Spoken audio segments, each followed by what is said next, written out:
Hello mga kaitik! May lakad kaming dalawa. Pupunta kami ng QC. Kasi meron kaming pupuntahan.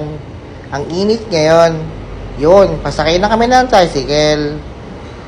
Habang umaandar ng tricycle, hindi namin namalayan. Palabas na pala kami ng subdivision. O diba, ang bilis?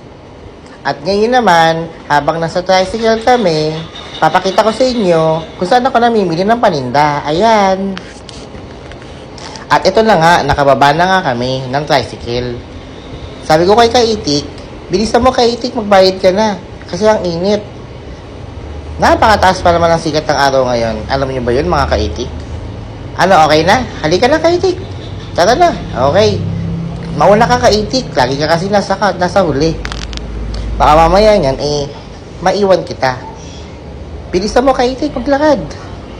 O, di ba? Nasa likod na naman kita. Ikaw talaga, ayaw mo talagang mauna, no? Bilisan mo. Yan, lakad lang. Tingin-tingin sa dadaanan. Baka tayong mabangga. Wala tayong pangpagamot. Uy, si Mano, lagi ko nakikita yan. Ang sipag-sipag. Lagi siya namimigay ng flyers. Malapit na kami sumakay. Ayan na, nag-aantay na kami ng jeep. Papuntang QC. Ang tagal, ang init. Nasama si Kaitik. Ayun, si Kaitik pala. Papakit pa si Kaitik, oh. Wala pa rin tayong masakyan. Oh, ayan lang. Dumating na yung jeep. Sasakay na kami. Sa ngayon, kami pa lang ang pasahero ni Manong Driver. Uy, Kaitik, magbayad ka na. Mamaya, singinin ka ni Manong Driver. Ang init pa naman, oh. Ayan, si Kaitik, nagbabayad na.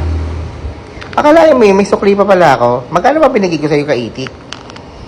Kalimutan nyo na nga yan. At ngayon, nandito na kami sa Batasan. Nakababa na kami. Naglalakad kami ni Kaitik. Ngayon, nasa likod ko siya, oh. Hindi ko alam kung anong sinasabi niya, eh.